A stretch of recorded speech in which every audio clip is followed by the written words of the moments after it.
ang dakilang Diyos. Purihin, sambahin ang nagpapala. Purihin siya, sambahin ang manunubos. Purihin ang matuwid na Diyos. Saluhin ko, saluhin mo na, saluhin na natin. Saluhin ang kanyang mga pangako. Saluhin ko, saluhin mo na, saluhin na natin. Pagpapala ni Jesu Cristo. Ale, aleluya. Ale, aleluya. Ale, aleluya. Ale, aleluya. Sagana ka, sagana ko, sagana nga tayo. Sagana nga tayo kay Jesu Cristo. Sagana ka, sagana ko, sagana nga tayo sa Diyos na mayaman. Ale, aleluya. Ale, aleluya. Ale, aleluya. Ale, aleluya. Sa tipan ng Diyos kay Amang Abraham, kasama tayo sa mga pinagyaman. Kaya't ating ipagdiwang pangako nung una pa man. Sa sagana, saluhin mo, ibubuhos niya pagpapala sa iyo. Sa sagana, saluhin mo, ibubuhos niya, kaya't magdiwang na.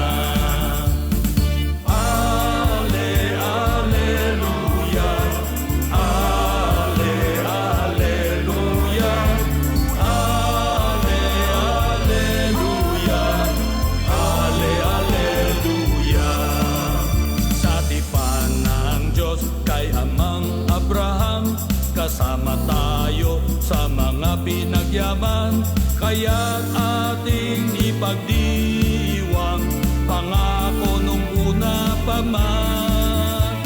Sa sagana, saluhin mo, ibubuhos niya pagpapala sa iyo. Sa sagana, saluhin mo, ibubuhos niya, kaya't magdiwang na. Kaya't magdiwang na. Kaya't magdiwang na. Magdiwang na. Sa mayamang Diyos. Sa sagana, saluhin mo. Sa sagana, saluhin mo. Praise God! At purihin ang Panginoon. Magandang araw po sa atin lahat. Pinagpala po tayo ng Panginoon. At dito po ang Super Rich God Kainta. Praise God. At live po tayo ngayon sa Life Shaper TV. So, dapat po ay umaga tayo. Pero ngayon po ay ginawa ko po munang hapon. So, pinagpala po tayo lahat ngayon. At napakaganda po ng ating pag-uusapan ngayong hapon. Pero bago po yan ay makikinig po mo tayo ng mga ilang awitin. So, magandang hapon po sa ating kaibigang pastor. Pastor June Pehi, ang siyang unang-una na nakatunghay po sa ating ngayon. Naka-tune in sa ating programang Si Jesus Lamang. Praise God. So makinig po muna tayo ng ilang awitin. Like and share lamang po natin para marami pong ang makapakinig ng mensahe ng salita ng Diyos na ating marinig ngayong hapong ito. Praise God. Sige po, makinig muna tayo ilang awitin.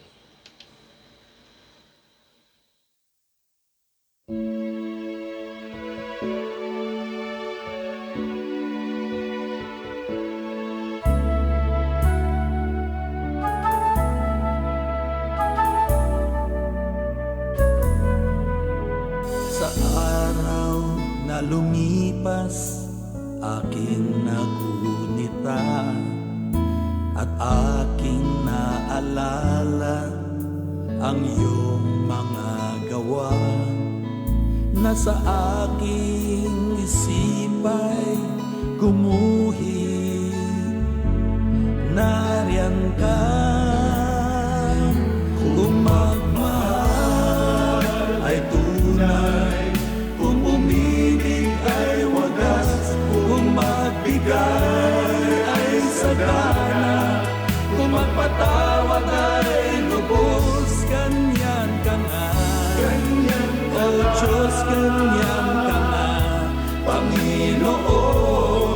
Kaya't papurit, pasasalamat, iaalay.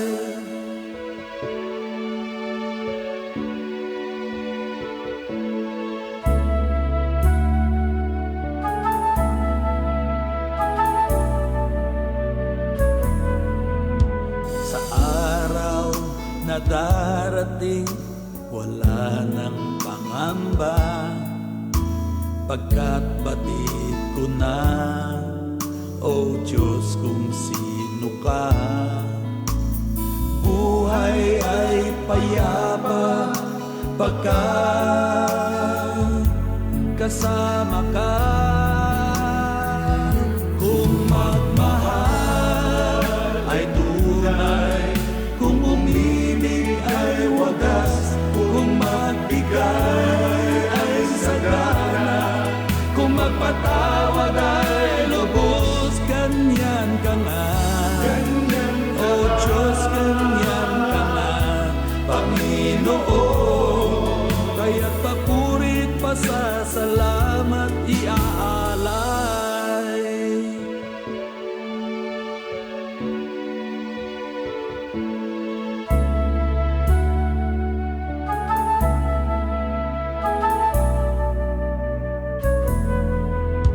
Sa araw na darating, wala nang pangamba, pagkat batid ko na, O Diyos, kung sino ka. Buhay ay payapa pagkat kasama ka. Kung magmahal ay tunay, kung umibig ay wagas, kung magbigay ay sagana, kung magpatawad ay lubos, ganyan ka nga. O Diyos, ganyan ka nga, Panginoon. Kaya't papurit, pasasalamat, iaalay. Ay tunay, kung umibig ay wagas, kung magbigay ay sagana, kung magpatawad ay lubos, ganyan ka nga. O Diyos, ganyan ka nga, Panginoon. Kaya't papurit, pasasalamat, iaalay.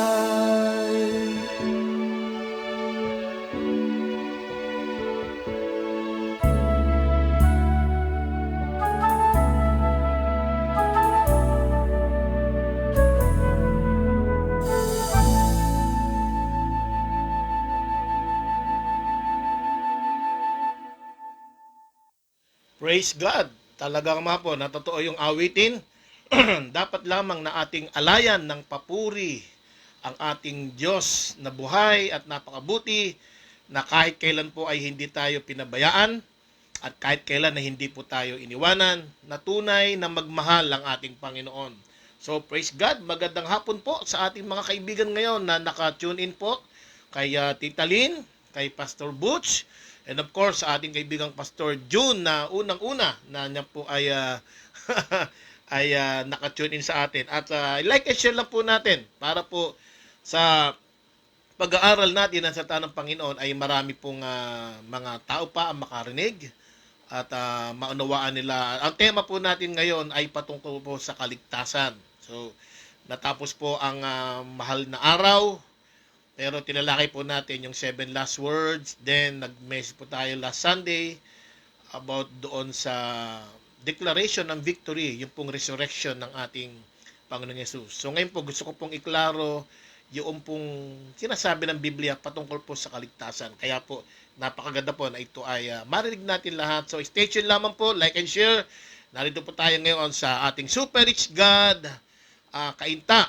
At salamat sa lingkod ng Diyos na si Bishop Cardington, na siya pong ginamit ng Panginoon sa pangitaing ito para po magkaroon ng istasyon sa bawat bayan sa ating bansa at ganon ay maipamahagi at maibahagi sa mga tao ang mabuting balita ng biyaya ng Panginoon. So live po tayo ngayon sa Life Shaper TV. Praise God. Ang ating pong pag-aaral ng salita ng Lord ay maya-maya lamang po. Makinig lang po tayo ilan pa mga awit yan ng Panginoon. Praise God. Ito po mga awit ng ating pinakikinggan ay si Bishop Cardincio po ang kumakanta nito. Talaga pong napakaganda ng mga mensahe ng awiting ito. Pakinggan po natin.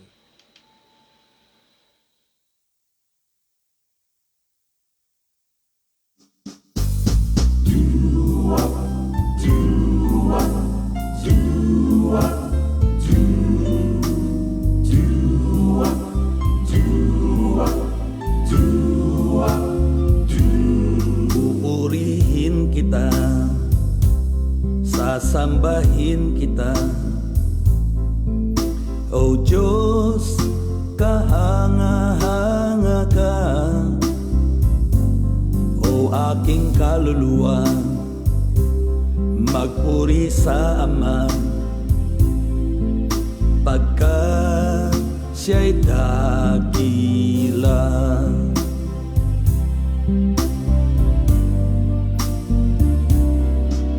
Nag-iisang Diyos, Hari ng mga hari, nag-iisang Diyos na makapangyarihan.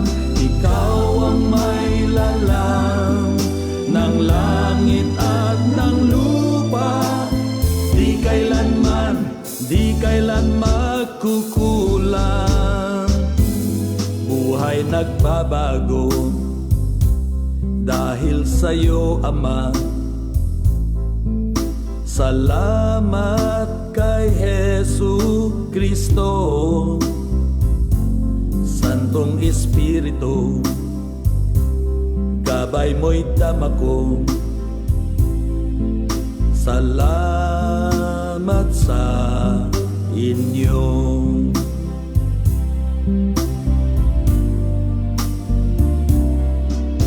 Nag-iisang Diyos, Hari ng mga hari, nag-iisang Diyos na makapangyarihan. Ikaw ang may lalang ng langit at ng lupa, di kailan magkukulang. Maglaho man lahat, ang lahat sa mundo, hinding-hindi ang pag-ibig mo.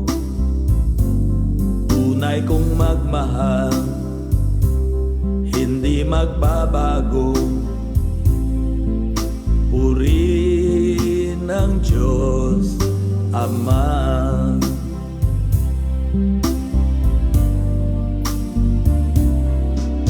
Nag-iisang Diyos, Hari ng mga hari, nag-iisang Diyos na makapangyarihan.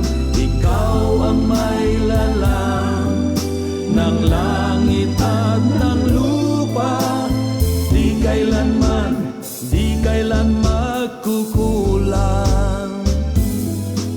Nag-iisang Diyos, Hari ng mga hari, nag-iisang Diyos na makapangyarihan.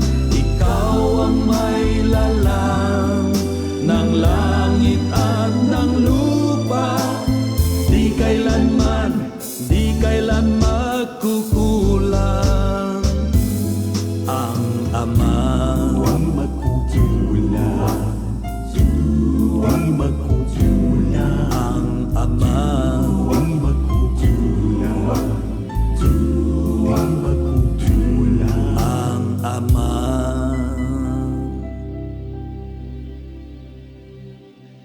Praise God! Talagang napakasarap makinig ng mga awiting papuri sa ating Panginoon. Praise God! So talaga pong hindi nagkukulang ang ating Ama. So tayo po ngayon ay nasa Super Rich God Kainta Satellite. Live po tayo ngayon sa Life Shaper TV. At ito po ang ating programang Si Jesus Lamang. Dapat po tayo ay umaga, ang schedule po taga natin, pero ngayon po ay ginawa ko po ng hapon. So, stay tuned lamang po tayo at maganda po ang ating pag-uusapan ngayon. So, isang kanta lang po ang ating pakikinggan. Then, after po niyan ay magbabahagi na po ako ng salita ng Panginoon. Magsasalo-salo po tayo sa salita ng ating Panginoon. At sa ngayon, ay nais ko po munang batiin si Ate Milet Corbilla. Praise God na nakasubaybay po sa atin ngayon. Si Ate Weng. Salamat sa Lord sa inyo pong pagtutok sa atin. Si Ate Annalyn Trinidad. Praise God na siya pong mga nakatune in po sa atin ngayon. Manatili lang po tayo. Like and share. Si Ate Mercy Cruz, nadyan din po. Salamat po sa inyo. At patuloy lamang po at pag-uusapan po natin ngayon ay napaka-importante sa buhay natin. Mamaya po ay tatalakayin natin yan. So, manatili lang po tayo nakatunghay at patuloy na magpupuri tayo sa Lord sa magitan ng mga awiting papuri na ating pong pakikinggan. Makinig pa po tayo isa pa. Praise God.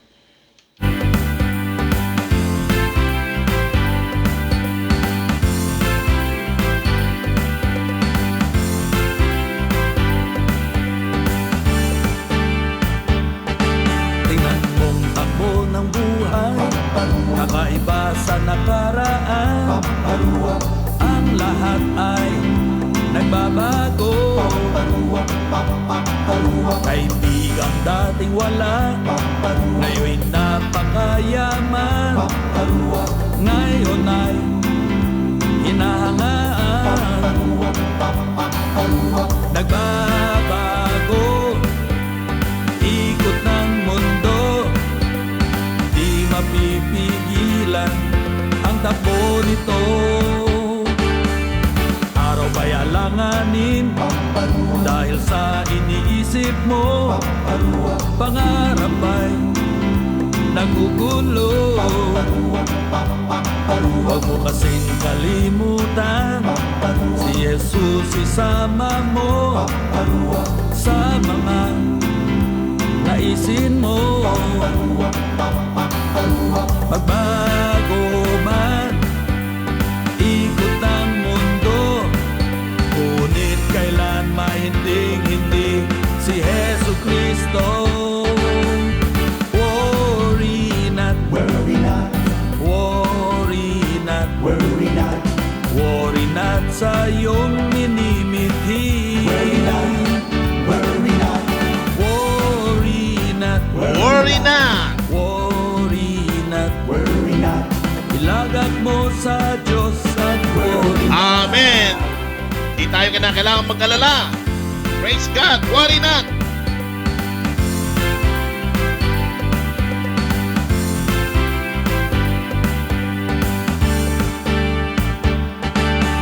Sa Diyos magtiwala, pangarap ay di mauuga.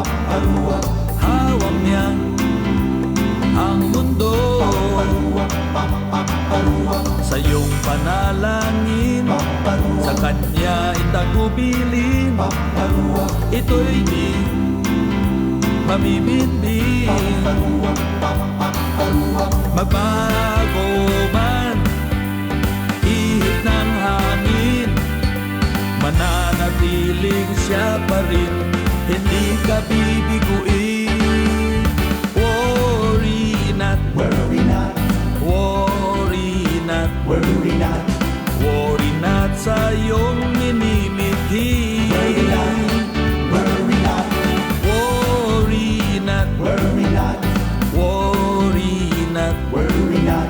Ilagak mo sa Diyos at worry not. Worry not, worry not, worry not, worry not, worry not sa iyong minimithi. Worry not, worry not, worry not, worry not, worry not, worry not. Ilagak mo sa Diyos at worry not. Ilagak mo sa Diyos at worry not.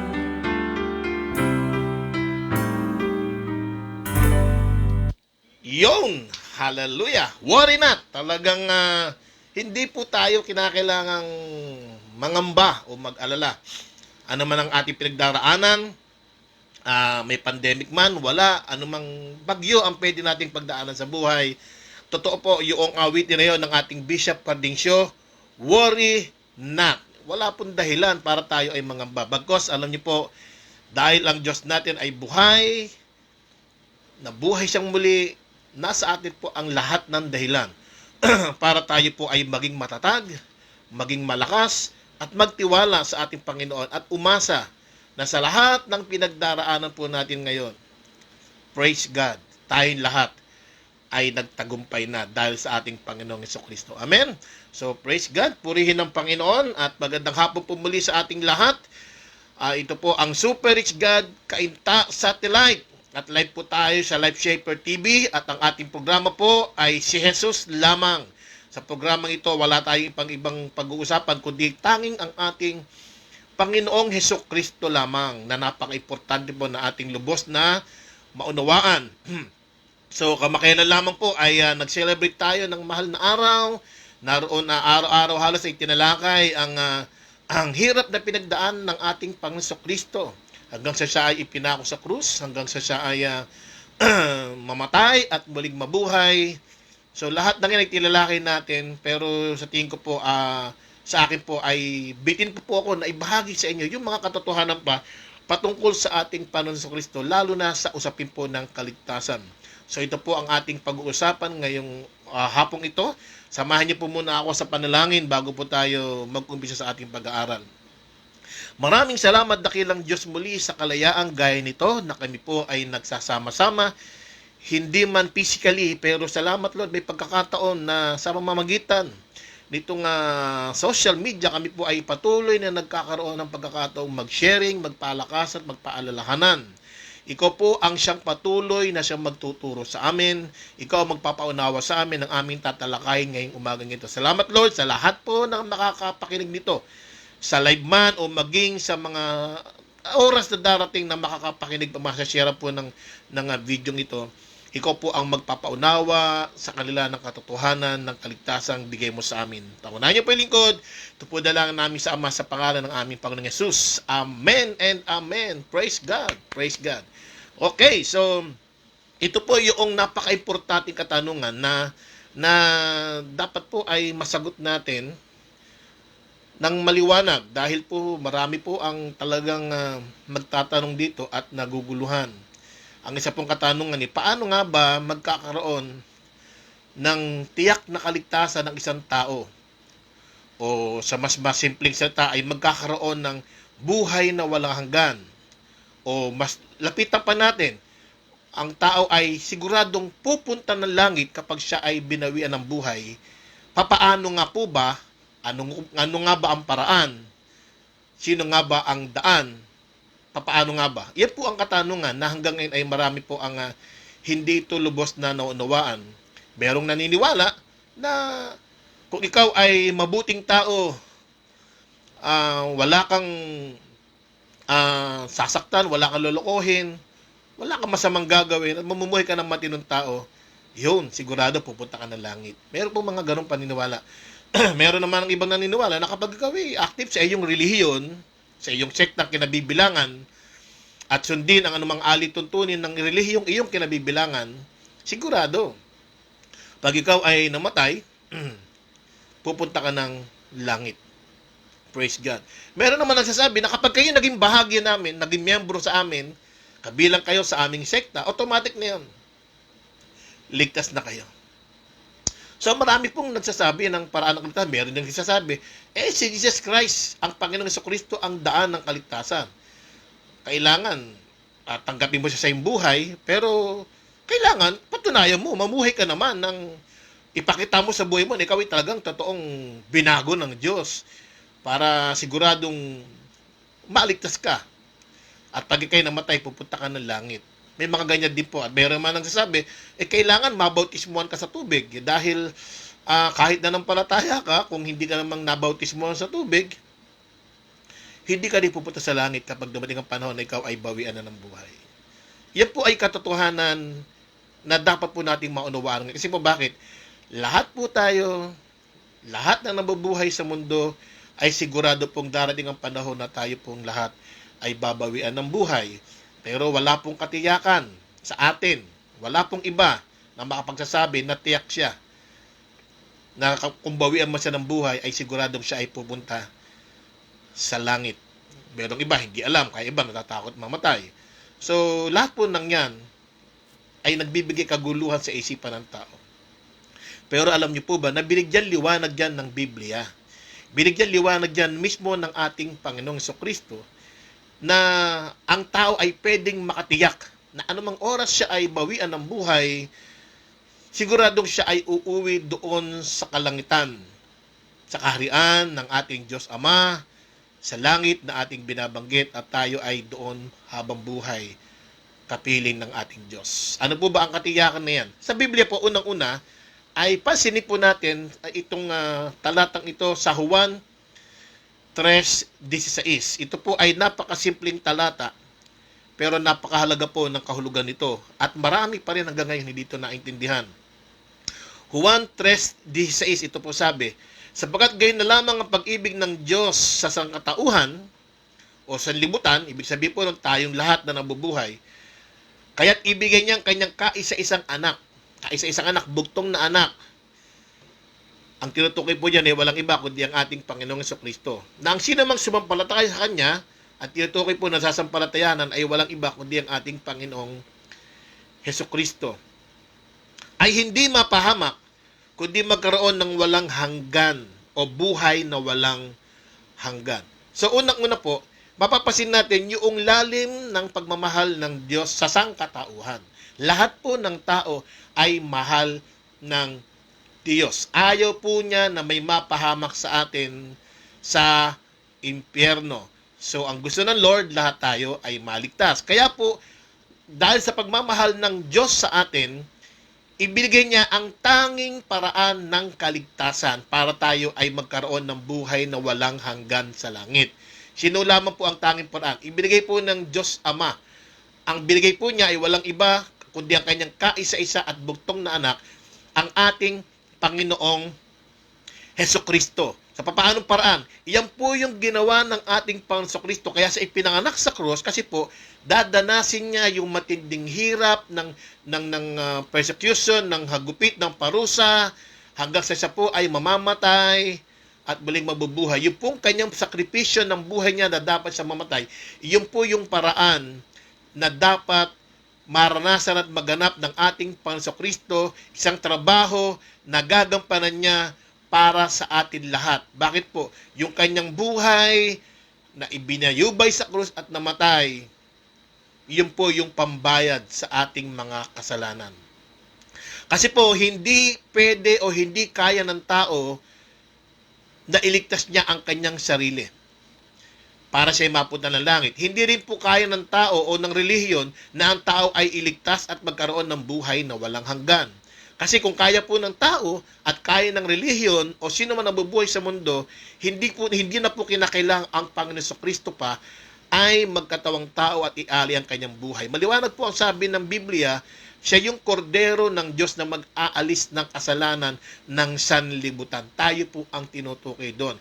Ibig sabihin, yung mga kasalanan natin na dapat natin pagbayaran dahil tayo ang nagkamali, yung kasalanang minana natin sa ating ninunong si Eva at Adan, yun po ang binayaran ng ating Panginoong Hesukristo. Imagine niyo po hindi pa tayo pinapanganak, kasama ka na sa naging makasalanan, pero hindi ka pa pinapanganak, kasama ka rin sa binayaran ng ating Panginoong Hesus ng kanyang buhay doon sa krus ng Kalbaryo. So wala pong ibang paraan ng kaligtasan maliban sa ating Panginoon Jesucristo. At ito po ay ibinigay niya dahil sa kanyang pagmamahal sa atin ng ating Ama. Dahil ikaw at ako ay mahal na mahal ng Diyos, tiniis niya ang ating Panginoon Jesucristo, ang kanyang bugtong na anak na si Jesucristo, ay maghirap sa lupa. Danasin ang matinding paghihirap, parusa, pangungutya, panguusig, lahat ng sakit na dapat ay para sa atin, tiniis lahat ng ating Panginoon Jesucristo. Kaya ang sabi nga ng Panginoon Jesucristo na siya ay nasa krus, Ama, ba't mo ko pinabayaan? Iyon po yung isang salita lamang ng katotohanan na talagang hindi mo na siya pinakailaman ng Ama. Hinayaan siya ng Ama na maranasan yung hirap dahil ang kailangan niya pagdaanan yun para sa ating lahat. Tayo na nangangailangan ng kaligtasan. Walang ibang pwede gumawa kasi bakit? Ang hinihinging kabayaran o dapat ialay sa kasalanan ay walang batik ng karumihan. Malinis. Sabi nga ng Biblia, ng Romans chapter 6 verse 6:33, sabi doon, ang kabayaran ng kasalanan ay kamatayan. So kinakailangan may mamatay para bayaran yung kasalanan. Hindi mo kakayanin, hindi natin kaya. Sa lumang tipan, ang ginagawa ay mga klase ng hayop para bayaran ng kasalanan ng mga Israelita. Pero yun po ay nagtatakip lang at hindi po nagawang alisin ng kasalanan. Nang ang ating Panginoon Kristo po ay magkatawang tao, inali kanyang buhay, hindi lamang po sa Israelita binayaran ng kasalanan, kundi tayong lahat na nabubuhay sa mundo, binayaran niya ang ating mga kasalanan. At hindi po yun basta nagtakip lamang. Okay? Hindi po yun nagtakip lamang. So kaya ang kabayaran ng kasalanan ay kamatayan. Subalit ang kaloob ng Diyos ay buhay na walang hanggan. After po nun, ito po ang gift. Yun nga po, kapag ikaw ay nanampalataya sa ating Panginoong Hesukristo, meron kang buhay na walang hanggan. Paano po nangyari yun? Dahil sa pagmamahal ng Diyos sa iyo, ibinigay niya ang kanyang bugtong na anak, ang ating Panginoong Hesukristo. Wala pong ibang paraan ng kaligtasan. Ang sabi nga po ng John chapter 14, verse 6, tingnan niyo po, gusto kong basahin. John 14, verse 6. Ito po ang sinabi. Sumagot si Jesus, ako ang daan, ang katotohanan at ang buhay. Walang makakapunta sa Ama kundi sa pamamagitan ko, sabi ng ating Panginoon Kristo. Hindi po tayo pwede makapanik sa langit, hindi po tayo pwede magkaroon ng buhay na walang hanggan, hindi po tayo pwede magkaroon ng kaligtasan maliban sa ating Panginoong Kristo. Hindi po tayo kayang dalhin ng mabuting gawa sa langit. Hindi po tayo kayang iligtas ng relihiyon sa langit. Tanging si Hesukristo lamang po, ang Panginoong Hesukristo lamang ang siyang daan, ang buhay at ang katotohanan. Maging ang mabuting gawa natin ay hindi po aabot. Ang sabi nga po ng Biblia, yung po mabuting gawa natin ay maruming basahan sa harapan ng Diyos. Basahan nga, marami pa, tapos sasabihin pang maraming basahan. Di ang dumi-dumi na nun. Hindi po talaga tayo karapat-dapat at hindi natin kayang gawin. Kahit ano pang relihiyon ang pasukan natin, kahit marami kang relihiyon, hindi ka makakarating sa langit. Malibang ang Panginoong Kristo ay tanggapin o sampalatayanan natin sa ating buhay bilang ating Panginoong Diyos at tagapagligtas. Sayang po ang bawat taon na ipinagdiriwang natin ang mahal na araw. Sayang po ang bawat taon na pinag-aaralan natin at uusapan natin ang kamatayan ng Panginoong Kristo at ang muli niyang pagkabuhay kung hindi naman natin nakakamtan ang katotohanan nito sa ating buhay. Ito pong kaligtasan ito na ibinigay ng Diyos sa magitan ng ating Panginoong Kristo ay libre. Wala pong bayad dito. Hindi mo kinakailangang bayaran to ng mabuting gawa mo. Hindi mo kinakailangang bayaran to ng iyong pera. Hindi mo kinakailangang bayaran to ng iyong sakripisyo. Ito po ay libre na ibinibigay sa atin ng ating Diyos na buhay. Dahil ikaw at ako ay mahal niya. So ito po ay regalo niya. At ito'y walang iba kundi ang ating Panginoong Hesukristo. Okay? So ang hinihingi lamang ay maniwala o manampalataya ka. Hindi po automatic na kapag kung sinabi ng Biblia, si Jesus ay namatay para sa lahat, binayaran niya ang kasalanan ng lahat, automatic na lahat ng tao ay ligtas na at meron ng buhay na walang hanggan. Hindi po. Hindi po automatic na kung meron akong ibibigay sa yung iPhone o anumang regalo, ay automatic iyon na yun. Hindi po. Itong regalo para mapasa iyo, kinakailangan tanggapin mo. Tatanggapin mo dapat. Kaya ang sabi yun sa John chapter 3 verse 6 o 16, sabi ron, ang sino mang sumampalataya ay hindi mapahamak, kundi magkaroon ng buhay na walang hanggan. Manampalataya po o maniwala na si Hesukristo ay talagang namatay para sa iyo at binayaran ang mga kasalanan mo. So, kinakailangan manampalataya ka sa ating Panginoon Kristo na totoo yung ginawa niya at hindi ka nag-aalinlangan na ikaw ay pinatawad na niya at binayaran niya ang iyong mga kasalanan. Kailangan manampalataya o kailangan tanggapin. Kahit anong pilit po ng Diyos na ibigay, kahit anong pilit ng Diyos na iabot sa iyo yung kaligtasan ginawa niya para sa iyo. Pero kung hindi mo tatanggapin, hindi po iyon mapapasa iyo. Kaya po, hindi po totoo na may magtuturo sa inyo na hindi ka na kinakailangan manampalataya, ligtas ka na dahil binayaran na ni Jesus ang kasalanan mo. Hindi ho totoo yun. Yun po ay isang malaking kamalian. Ang nasa Biblia po, ang tinuturo, ang sino mang sumampalataya kay Jesucristo na siya nag-alin ng buhay para sa iyo, siya yung may buhay na walang hanggan. Hindi po sinabing ang sino mang maging active sa ganitong relihiyon, ang sino mang maging active sa ganitong sekta, ang sino mang magbigay ng ganito kalaking pera, ang sino mang gumawa ng mabuti ay ganito. Hindi po sinabi ng Biblia na ganon. Ang sabi ng Bible, ang sino mang sumampalataya kay Jesucristo na siya nag-alay ng kanyang buhay para sa atin lahat. Ang sabi ng Bible ay merong buhay na walang hanggan. Gaya na binasa natin dito sa Aklat ng Juan, walang ibang daan papunta sa Ama kundi ang ating Panginoong Jesucristo lamang. Siya lamang po. Kaya nga po ang sabi ng Aklat ng Gawa, tingnan po natin, kung di nagkakamali, ay sa aklat po ng Gawa 16:31. Kung di po nagkakamali, tingnan po natin.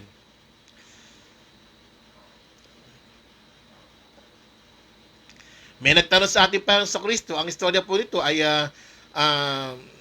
kinulong sina Apostle Paul.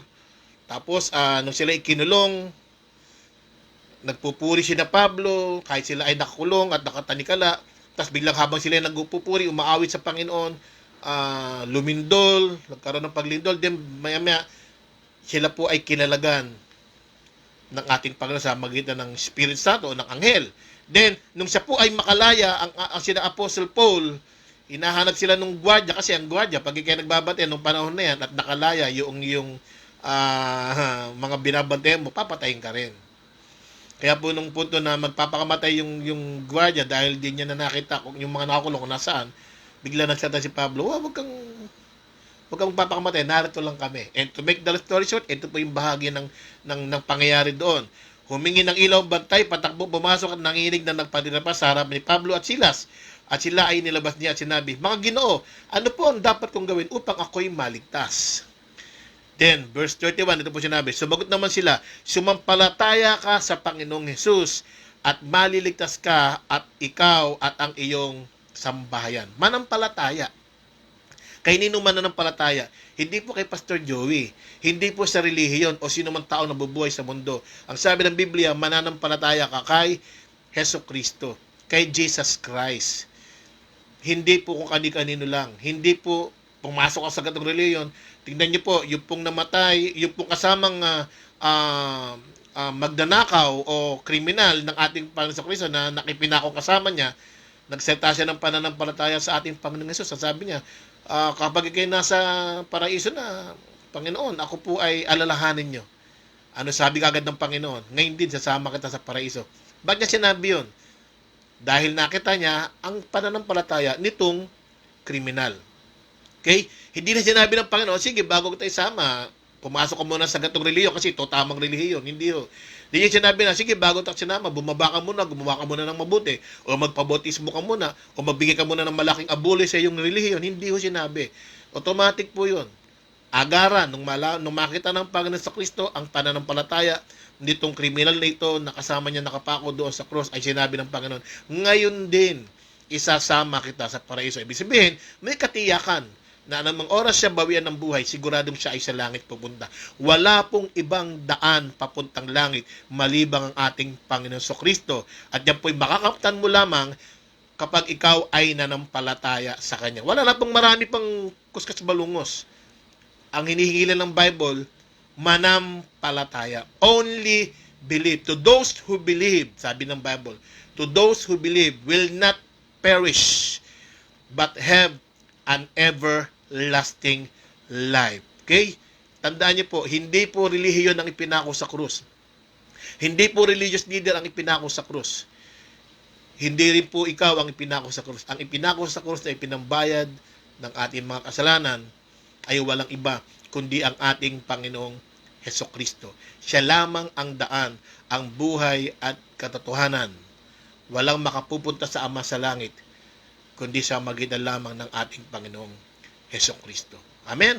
Praise God. Kaya po ang sabi ng aklat ng Ephesians o Epeso, tingnan niyo po ang sabi rito. Epeso 2:8. Sapagkat dahil sa kagandahang loob ng Diyos, sa ibang salin po, kabutihan, kabaitan, pagmamahal ng Diyos. Sapagkat dahil sa kagandahang loob ng Diyos, kayo ay naligtas sa magitan ng pananampalataya. Ba't po sinabing naligtas? At tinutukoy po kasi rito, mga nanampalataya na mga ligtas na, mga Christian na po, believer na. Kaya sabi, kayo naligtas dahil sa kagandahan loob ng Diyos. Hindi dahil sa kabaitan nyo, ha? Sabing gano'n, hindi po dahil sa kabutihan natin, dahil sa pera natin o sa relihiyon nyo, hindi sinabi. Ang sabi ito, dahil sa kagandahang loob ng Diyos, sa biyaya ng Diyos, sa grasya at habag ng Diyos, siya ay nahabag po sa ating lahat. Bakit siya nahabag? Kasi nakita niya ang tao. Nagkasala ang tao, minana natin ang kasalanan ng ating ginunong si Eva at si Adan, ng bunga ng kanilang pagsuway ay kamatayan, kasama na po tayo doon, na nahiwalay sa Diyos at patungo sa kapahamakan, sa kaparusahan sa impyerno. Pero ano nangyari? Nakita ng Diyos, hindi mo kayang gumawa ng paraan para makabalik sa Diyos at maibalik yung relasyon na sira dahil sa kasalanan. Kasi bakit? Dahil lahat tayo ay nagkasala. Walang karapat dapat sa pamantayan ng Diyos o sa harapan ng Diyos. Kasi bakit? Ang taas ng standard ng Diyos para ikaw ay maligtas kung batayan ng performance mo ang pag-uusapan. Hindi mo kayang iligtas ang sarili mo. Even rin yung religion, hindi ka kayang iligtas. Pero nangyari, sa kabila noon, na tayo ay makasalanan at hindi natin kaya iligtas ang ating sarili, dapat parusahan na lang tayo kung tutuusin eh. Dahil makasalanan nga tayo, kabayaran ng kasalanan, kaparusahan eh. Excuse me po. Pero ano ginawa? Imbis na parusahan tayo, kinahabagan po tayo. Kaya nga sabi, gano'n na lamang ang kagandahang loob ng Diyos. Kayo ay naligtas sa magitan ng pananampalataya. Dahil nanampalataya tayo sa ating Panginoon Kristo, nagkaroon ka ng kaligtasan. Nagkaroon ka ng katiyakan na ikaw ay mayroong buhay na walang hanggan. Ito ay hindi dahil sa iyong gawa. Tandaan po natin, wala pong pwedeng gawin ng tao o kayang gawin ng tao para iligtas sa kanyang sarili. Hindi po natin kaya. Salamat na lang dahil sa ating Panginoong Kristo, tayong lahat ay nagkaroon ng tiyak na kaligtasan. Alam niyo ba kalagayan natin nung wala pa ang ating Panginoong Kristo? Para kang isang tao na nasa gitna ng dagat, hindi ka marunong lumangoy para makaligtas sa pagkalunod. Hindi ka marunong lumangoy. Wala kang kakayahan. Okay? Nasa gitna ka ng dagat na napakalalim. Ngayon, nagkakakawag ka para wag ka lang malunod. Dahil di ka marunong lumangoy eh. Ang lalim. Sa pagkakakawag mo, alam mong hindi mo na kayang gawin, naghahanap ka ngayon ng hahawakan mo para ikaw yung maligtas. Para di ka malunod. Wala kang mahawakan. Anumang klase ng salbabida, wala kang makita. Wala kang mahawakan. Biglang-bigla, dumating ang ating Panginoong Kristo. Iniabot niya ang kamay niya sa iyo. Nagulat ka, may naroon ang kamay ng Panginoon at sinasabi, kumapit ka para hindi ka malunod. Okay? Nung wala pa yung kamay, kahit anong pagnanasa mong humawak sa mga dapat mong hawakan, gusto mong maligtas sa sarili mo, hindi mo kayang iligtas kasi wala kang mahawakan. Sigurado lulubog ka. Kahit ano ang pagnanasa mo. Pero nung dumating ang kamay ng Panginoong Yesus, nagkaroon ng silbi yung pagnanasa mo. Wow! Sabi niya, humawak ka para maligtas ka. Kahit po naroon ang kamay ng Panginoong Yesus at ayaw mong humawak, tingin mo maliligtas ka? Sigurado, malulunod ka pa rin kahit nandun ang kamay na nakaganon. Na sinasabi, humawak ka sa akin para hindi ka malunod. Kahit anong pagpipilit ng Panginoong Hesus na sabi niya, humawak ka sa akin para di ka malunod.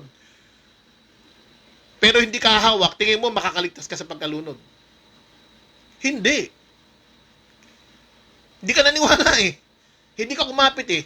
Pero nung time na nakita mo at ikaw ay kumapit, nanampalataya ka, naniwala ka, na ikaw ay mahal ng Diyos, binayaran ng mga kasalanan mo, at siya'y narito para iligtas ka, then, yun pa lang ang pagkakataon na ikaw ay maliligtas.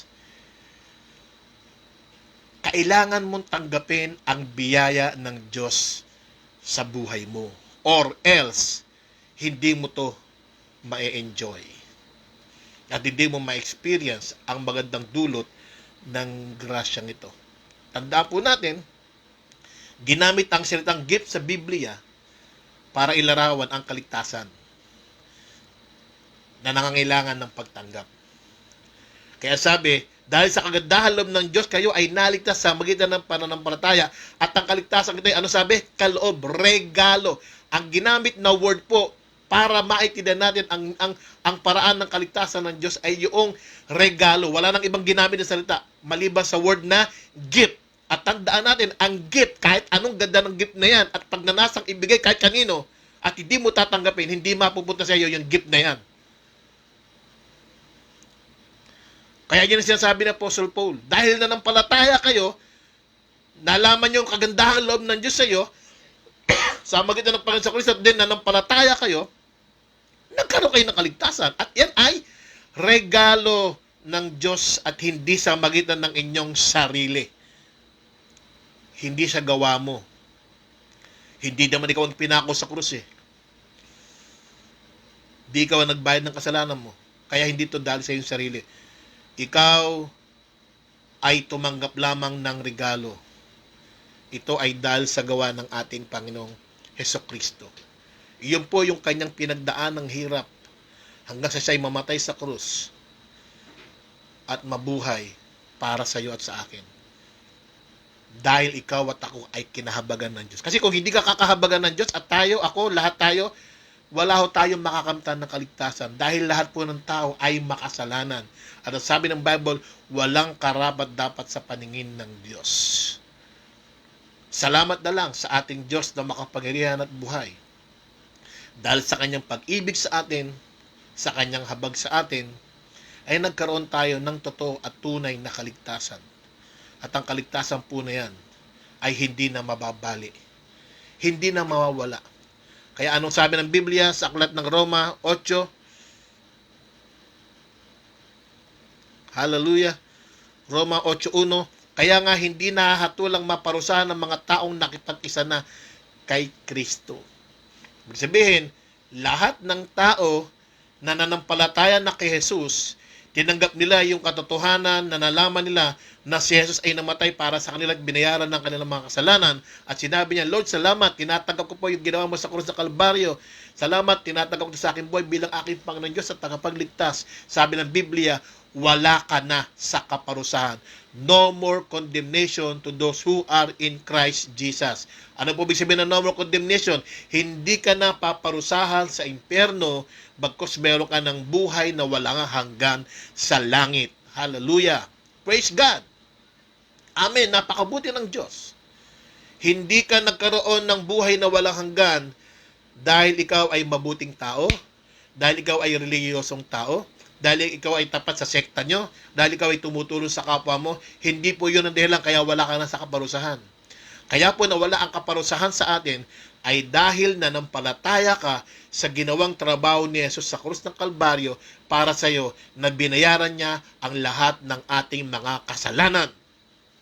100% ikaw ay may buhay na walang hanggan. At ang sabi nito, hindi ka na hahatulan pa ng anumang kaparusahan. Bakit po mangyayari yun? Kasi po, yung parusang dapat ay tatanggapin natin, si Jesus po ang tumanggap ng parusang yun.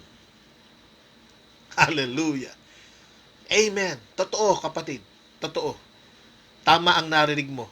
Yung parusang ay dapat tayo ang tatanggap. Parusang dapat ay sa atin dahil tayo ang nagkasala.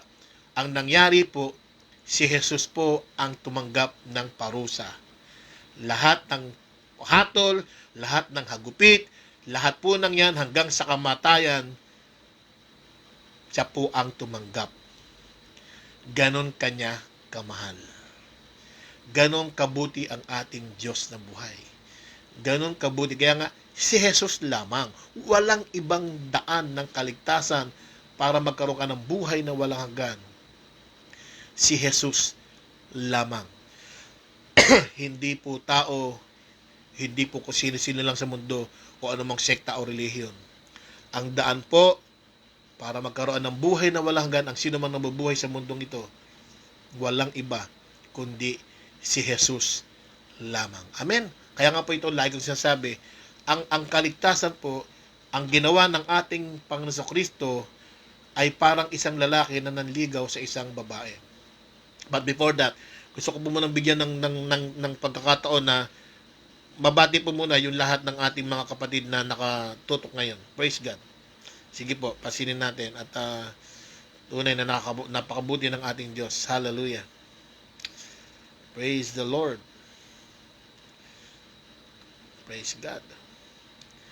Men, salamat po sa inyo pong pagtutok sa ating si Jesus lamang, sa ating programang si Jesus lamang. Praise God. Hallelujah. Okay.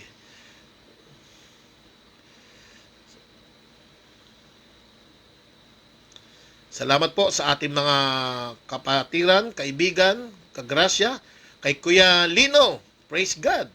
Kuya Marvin Manansala, salamat, praise God. Pastor Emil Sandoval is watching. Supremo Butch Charbet is watching.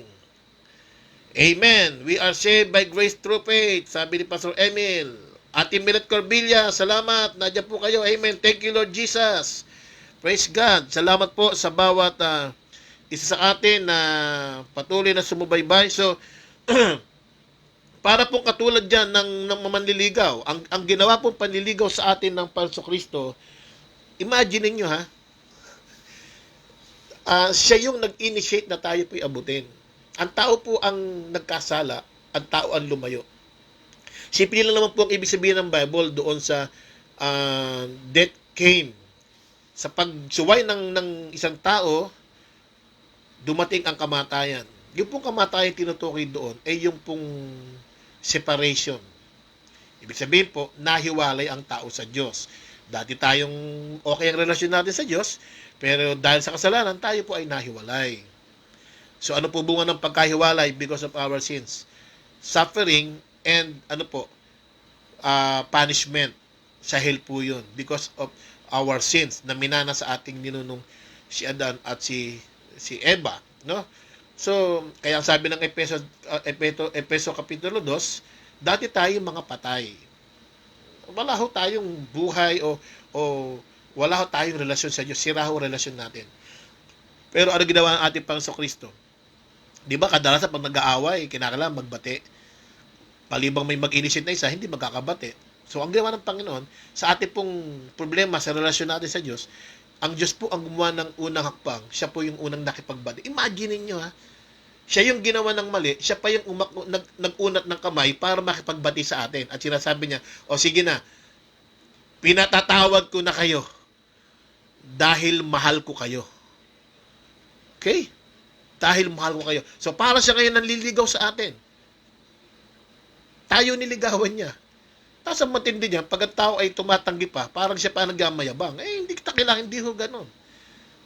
Hindi mo alam kung gaano katindi pagmamahal ang ibigay ng Diyos para sa atin. Siya ang nag-unat ng kanyang kamay at nag-umpisang magsabi, o sige, pinapatawad ko na kayo. Magbati na tayo. Paano yung pinakita yung kanyang sinseridad na tayo ay kanyang pinapatawad at willing na siyang makipagkasundo sa atin? Sa magitan ng pagbibigay ng kanyang bugtong na anak ang ating Panginoong Jesucristo. Napakataas na ang taas ng pagpapatunay na tayo'y pinatawad na niya, na tayo'y minamahal niya, at willing na siya na makipagkasundo sa atin. Hallelujah! Ganun po. Ngayon, sino sa atin na nagsabi, Lord, bati na tayo. Salamat. dahil pinatawad mo ko sa kasalanan ko at tinatanggap ko ang alok mong pakikipagkasundo sa akin. Nananampalataya po ko sa iyo. Pag ginawa mo yun, praise God, meron kang buhay na walang hanggan. Pero sa mga tao na, ay, ayoko, hindi ako naniniwala dyan, hindi ako mahal ng Diyos, kaya kong iligtas sa sarili ko, paano makakamtan ng kaligtasan kung hindi mo tatanggapin? Ba po napakahalaga ng salitang pagtanggap? Ito humahalaga ng pananampalataya kung bakit. Kasi po, hindi mo sasampalatayanan na si Jesus ay namatay para sa iyo kung hindi mo sasampalatayanan at paniniwalaan na ikaw ay makasalanan. Ganun po ang logic niya na nakikita ko. Hindi mo paniniwalaan na si Jesus ay namatay para sa iyo, binayaran ng kasalanan mo, kung hindi ka naniniwala na ikaw ay makasalanan at kailangan mo ng tagapagligtas. Kaya kailangan mo manampalataya. Kaya ano sabi ng aklat ng John? John chapter 3. Ito ang sabi diyan. Praise God. Medyo bumabagal ang ating ayan. Ano po sabi yan? John 3:16 o 17. Sabi yan, isinugo ng Diyos ang kanyang anak, hindi upang hatulang maparusahan ang mga tao, kundi upang iligtas ang mga ito sa magitan niya. Aliwanag po ng Scripture, aliwanag ng Biblia. Hindi isinugo si Jesus Christ para tayo hatulan. Walang ibang nasa isipan ang Diyos, kundi ang tayo ay iligtas sa pamamagitan ng Panginoong Jesucristo. Verse 18, hindi hinahatulang maparusahan ang sumampalataya sa Kanya. Ngunit hinatulan na ang hindi sumasampalataya sapagkat hindi siya sumampalataya sa kaisa-isang anak ng Diyos. Ganun po kasimple at liwanag o kalinaw ang kaligtasan. Malibang manampalataya ka o tanggapin mo ito, hindi mo makakamtan ang kaligtasan. Kasi bakit? Ba't ko naman paniniwalaan yan kung di naman ako naniniwala na ako'y makasalanan? Hindi mo pwede yun. Kaya po ang buhay na walang hanggan ay makakamtan lamang sa magitan ng ating Panginoong Jesucristo. Mga kaibigan, kapatid na nakinig po ngayong oras na ito, ito ang oras ng kaligtasan para sa iyo. Kung ikaw ay mananampalataya sa ating Panginoong Yesus at sasabihin mo, Lord, salamat po, tinatanggap ko, salamat sa kapatawaran sa aking mga kasalanan at tinatanggap kita bilang aking Panginoon Diyos at tagapagligtas. Salamat, Lord, na binayaran mo na ang lahat ng aking mga kasalanan. Maghari ka na po sa aking buhay. Nananampalataya po ako sa iyo. Sa pangalan ni Jesus. Amen. Pag ginawa mo yan ng totoo sa iyong puso, anytime, meron kang buhay na walang hanggan. Tiyak at sigurado na ikaw ay pupunta sa langit. Makakapiling natin ang ating Ama na nasa langit. Purihin ang Panginoon. Hallelujah. Praise God, praise God, praise God. Amen, amen, amen, and amen. Purihin ang Panginoon. Makinig po muna tayo ng isang awitin. Praise God.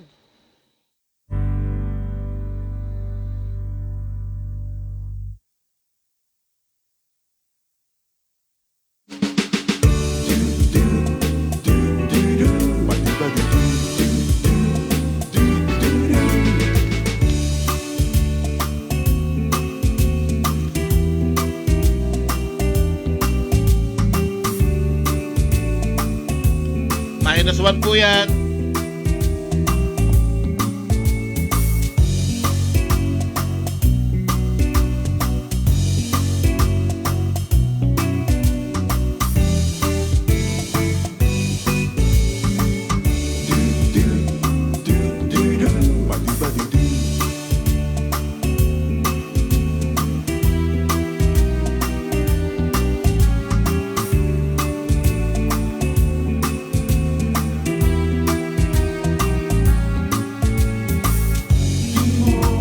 Mapagkaila, katotohanan ng buhay.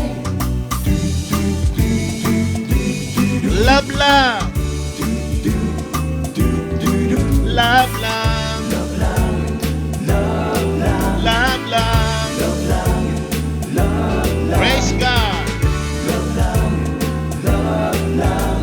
Hallelujah! Maraming salamat po mga kapatid sa inyong pagsubaybay sa ating programang Si Jesus Lamang. Salamat po sa pagsama nyo sa akin sa loob ng isang oras. At naniniwala po ako dahil kay Jesus tayo po lahat ay pinagpala. Misa pa po sa susunod na araw muli, sa susunod na ating programa, every Wednesday po, ang ating Si Jesus Lamang dito po sa Super Rich God Kainta. Ano man ang ating pinagdaraanan, higit po na magtiwala tayo sa Panginoon dahil kay Jesus, hindi po niya tayo iiwanan man. Kung nagawa niyang ibigay ang kanyang buhay para sa atin nung tayo yung mga makasalanan pa, higit ngayon tayo kanyang mga anak. Dahil nanampalataya sa kanya, kabilang tayo sa kanyang mga anak, higit, hindi niya tayo pababayaan at kaya niyang i-provide lahat ng ating pangangailangan. Only believe. Woo! Pigilan ang iyong damdamin, pansinin.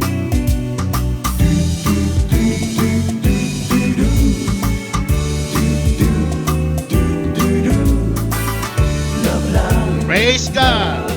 Muli po, iwanan ko sa inyo, we are all highly favored, we are all blessed in Christ Jesus. Pinagpala po tayo ng Panginoon. Salamat po. Love lang.